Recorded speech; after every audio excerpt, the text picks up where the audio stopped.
My family left me waiting at my 18th birthday dinner without warning. When my grandpa confronted them, they kicked me out and threw away all my stuff. But he changed his will, and now my parents are begging for forgiveness, but it's too late.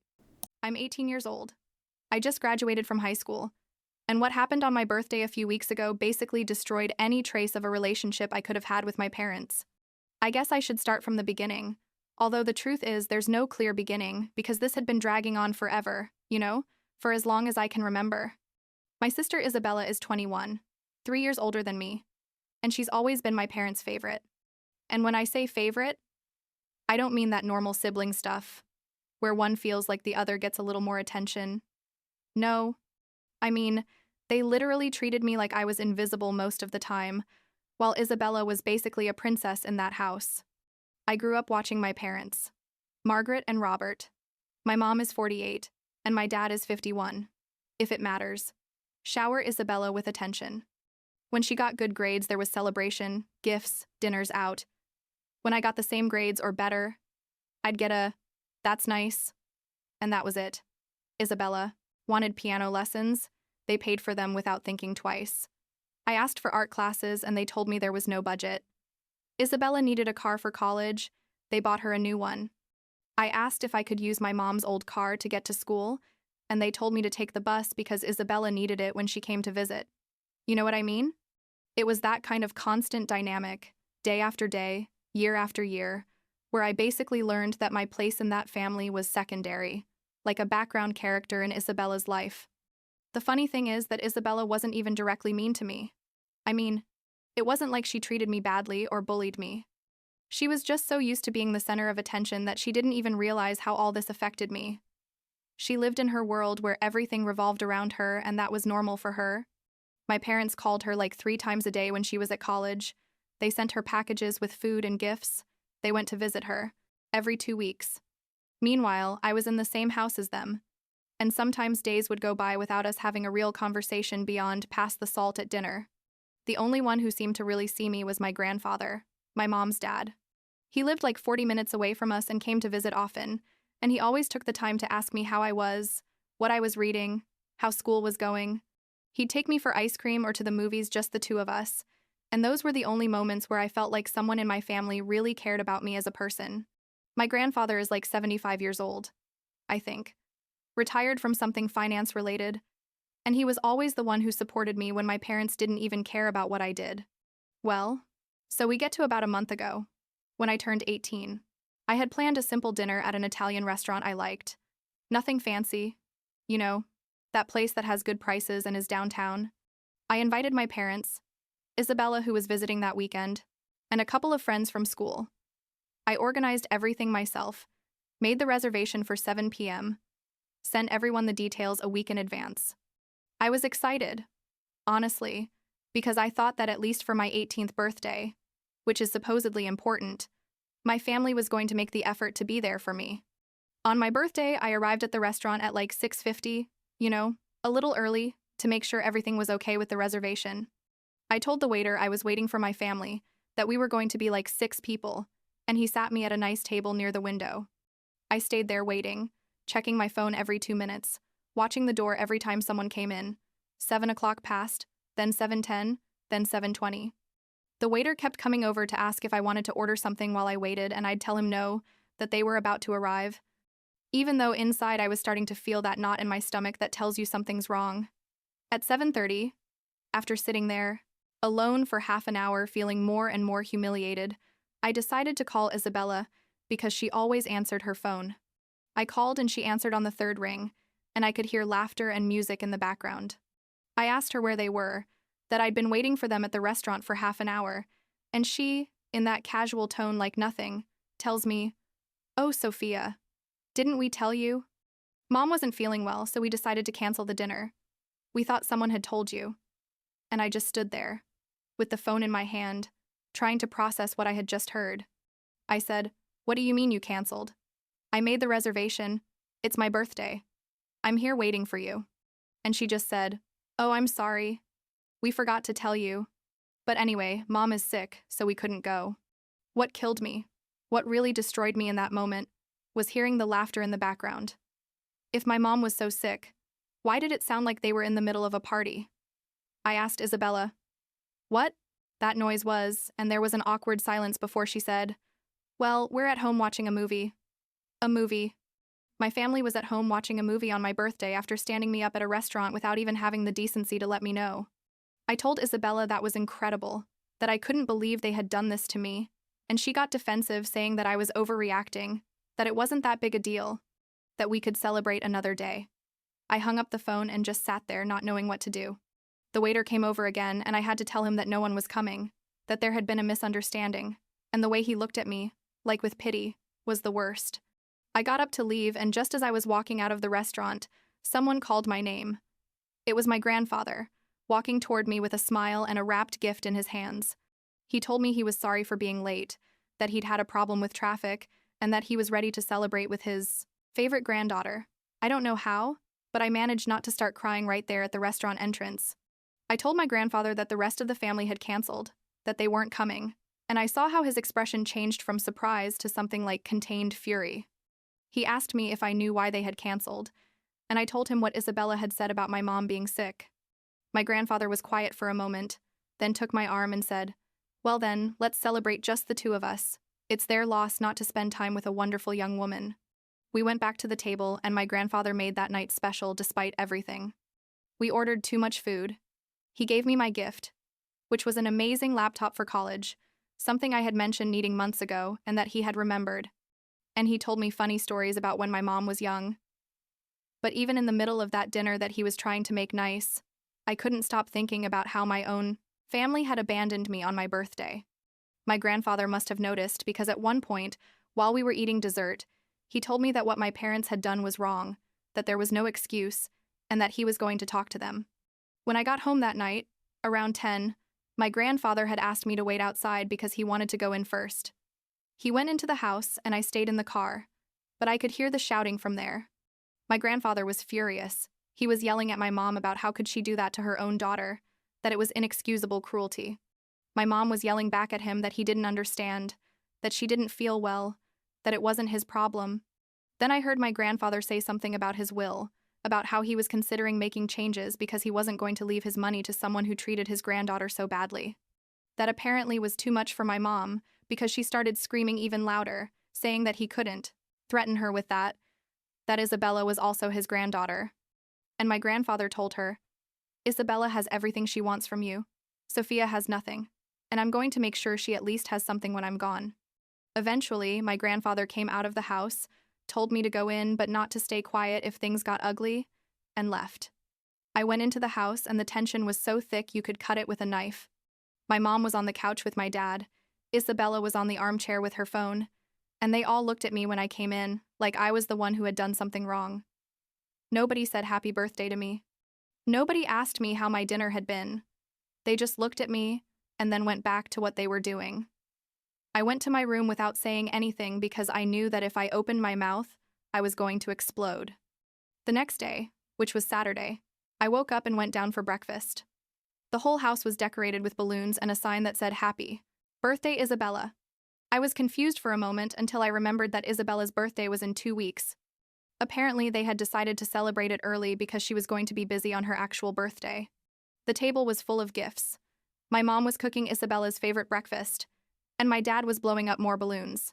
My mom, who supposedly had been so sick the night before that she couldn't go to my birthday dinner, was perfectly fine, singing while she cooked. Isabella came down the stairs in pajamas, and everyone screamed happy birthday and hugged her. I was standing there in the kitchen, literally invisible, watching them celebrate my sister 2 weeks before her actual birthday, when the day before they had ruined mine. My mom finally saw me and said to me in that cold tone, "Good morning, Sophia. Can you set the table?" Like nothing. Like they hadn't done anything wrong. I said no, that I wasn't going to help celebrate this after what they had done yesterday, and my mom rolled her eyes and said, "Oh, please, don't be dramatic, get over it." I went to my room, packed some things in a backpack, and called my best friend, whose name is Emma. I quickly explained what had happened, and without hesitation, she told me to come to her house, that her parents wouldn't have a problem with me staying a few days. I went downstairs with my backpack, walked through the living room where they were still celebrating Isabella, and my dad asked me where I was going. I told him I was going to stay with Emma for a few days, and he just said, "Okay, behave yourself," without even looking up from his phone. I left that house and didn't even say goodbye. I stayed at Emma's house for like 3 days, and in that time, my parents didn't call me even once. Emma and her parents were incredible to me. They treated me like part of the family. We had dinner together every night, and Emma's mom even baked a cake to celebrate my birthday for real. It was ironic that my best friend's family cared more about me than my own family. On the third day, I decided to go back home because I needed things for school, and because, honestly, part of me still had hope that my parents had reflected on what they had done. I got home around 4 inches the afternoon and the house was silent. I went up to my room, left my backpack, and went down to the kitchen to see if there was anything to eat.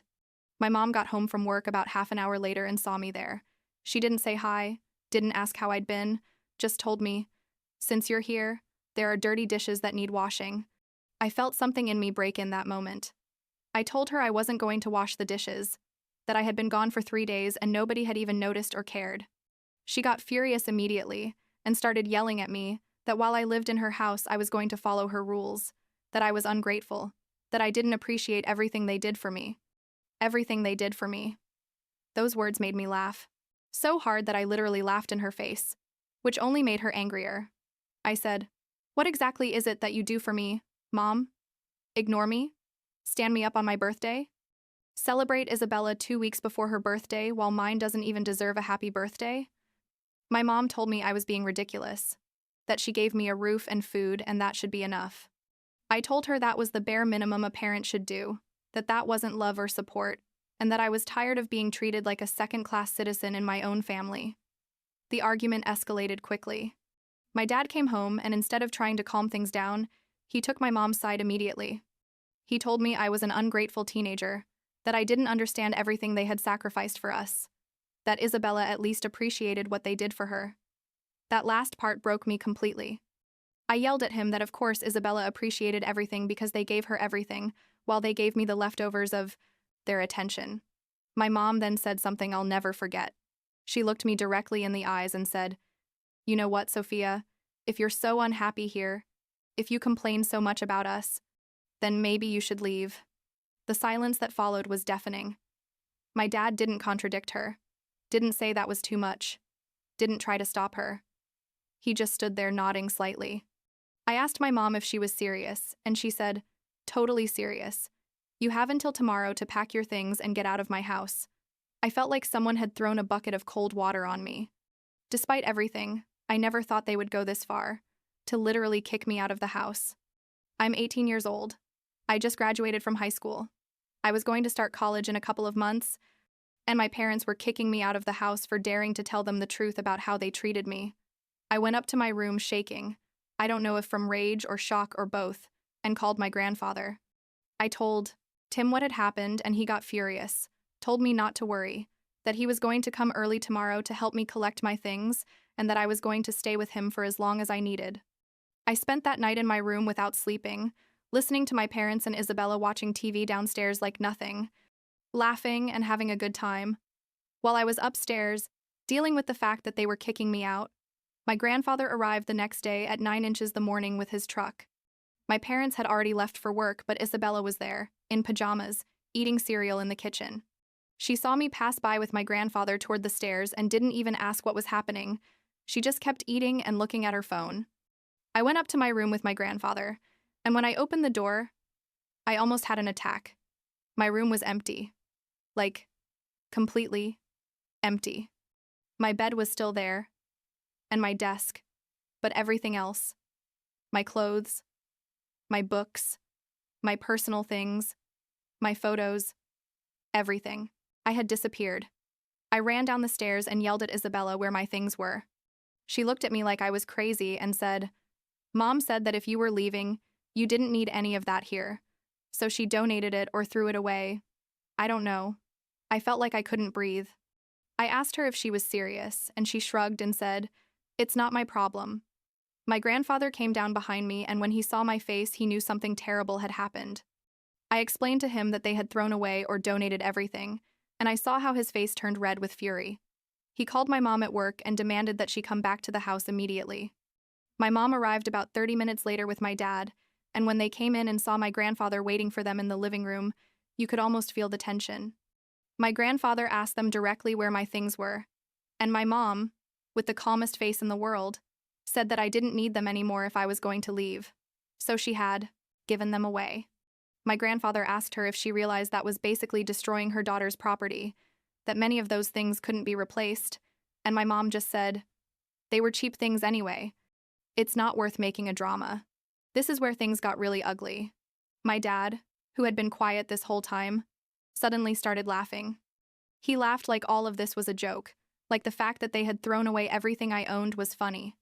I asked him what was so funny and he said, "It's just so typical of you to make everything dramatic, acting like we're the worst parents in the world because we don't treat you like a princess." My mom joined in his laughter and said, "Seriously, Sophia, you need to grow up and stop being so sensitive." Seeing my parents laughing at my pain, mocking me while my entire life had been thrown in the trash, was the moment something permanently changed in me. I was no longer sad or hurt. I was empty. Like I finally understood that these people had never really loved me, that I had just been an obligation to them, someone they had to tolerate because legally they had to. My grandfather took my arm and said, "Let's go, you don't have to be here one more minute." We left that house and I didn't look back. My grandfather took me to his house and then told me we were going shopping. We went to Target and some other stores, and he bought me basically everything I needed for college. New clothes, toiletries, school supplies, everything. He spent like $2,000 that day, maybe more. And every time I told him it was too much, he'd tell me it was the least he could do, that it was what my parents should have been doing all this time. Emma was also incredible. When she found out what had happened, she and her mom came with boxes full of clothes they didn't wear anymore, books, and a bunch of things they said I could keep. Emma's mom even gave me some of her dishes and kitchen stuff for when I moved into the college dorms. Seeing people who technically had no obligation to me, treating me with more love and care than my own parents was something that broke me but also healed me at the same time.